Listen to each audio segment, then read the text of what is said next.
Welcome to NAS, the National Ability Support System. This video will bring you through the dashboard, which is the first screen you come to when you log in.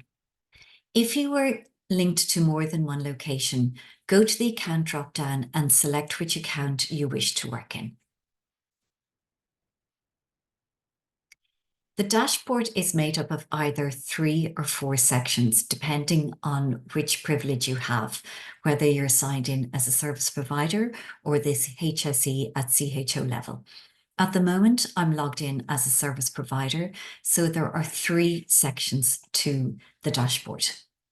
These are made up of validation status, review status, and secondary review status. There is also a menu bar, which includes predefined reports, ad hoc reports, and a document center, which has everything to support you as a system user. I will do a separate video to bring you through the various reports. The validation status is in relation to the quality of your data. And to help you have the most robust and clean data possible, we have 2 sets of validations for you: rejected validations and warning validations. Rejected are more important and usually relate to mandatory fields that haven't been completed. It is important to keep the number of records linked to this status as low as possible. We have a traffic light system of red, amber, and green to help you with this, and also a visual of a pie chart. You can see that there is 1 record that has a rejected validation linked to it. There are 24 records that have warnings, and 21 records are fully accepted. They're in the green traffic light. I've had no issues with them. To see which records are in each button, click on the view and it'll drill down to show you which records are there. You can then start to work through them to sort out any validation issues. For instance, this record, George Byrne, if we go into edit and see what the rejected validation is, it will always open you up in the validation tab so you can see straight away what the issue is and what needs to be fixed. In this case, it's saying, please record a primary disability type. It cannot be blank. So if you click on the hyperlink, it'll bring you exactly to the tab where the question is. Question 50A, primary disability type, has an asterisk beside it, which denotes that this is a mandatory field and must be answered. So click on the drop-down and see what the options were and select which one is appropriate for the particular service user. Then hit Save and Validate. This is important. By hitting this button, it'll save the validation against the server and effectively work through it, so that when I go back to the validation tab, that validation is no longer there. So on the dashboard, this record has moved out of the red traffic light into the green because you've sorted the problem. You can do this at any time during the year. Just keep an eye on your data, click into the View button and see what records are and what needs to be done by going into Edit and cleaning them.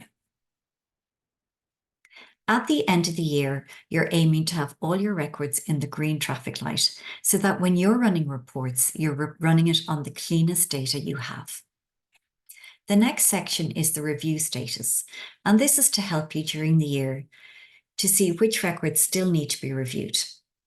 The review period is usually sometime between the middle to the end of February and the beginning of December. So you nearly have a whole year to review your records. And we would strongly encourage you to spread those reviews out during the year, maybe if there's a natural milestone when you're meeting with the service user, and not to leave them all to the last few weeks. Again, you can click into View to see the records or the individuals that need to be reviewed. So you can make an appointment with them when they're coming into your service and go through the form with them. You don't need to go through the paper form. You can just go into Edit, go through each tab, check the data is correct, clean up any validations that may be there, and then complete the Review tab.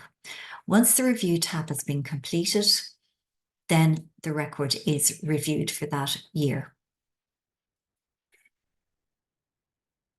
These numbers will be changing constantly. You're again at the end of the year aiming to have all your records in the green traffic light. And as you do reviews, the not reviewed numbers will decrease and the reviewed will increase. So again, keep an eye on these numbers as the year progresses. The new section to the dashboard is the secondary review status. And this is because we have added new functionality to NAS where secondary service providers can add their own services. Previously, they only had viewing access to the record. They could not edit a record. But now there is edit on the services tab, and I have a separate video to go through that for you. So we can see that 5 services have been reviewed and 32 services are still outstanding. So you can click into view, and these are the service numbers, not the individual people, but services. So at the end of the year, you need to confirm that the services you have added as a secondary service provider are correct and that the person is still in receipt of them. So click into a record, you can click on edit. You'll be brought to the services tab. And to confirm that the service is still correct and you are still providing that service, just tick the service confirmation button. And then we will know that the services have been confirmed. If for some reason they need to be changed, you can go into edit, or if they are no longer getting that service, you can go into edit and put an end date in to close out that service for the year. That way you have control over the services you have added on a record. So the validation status, those records are where you are the main service provider and you are returning the record. You are responsible for the record.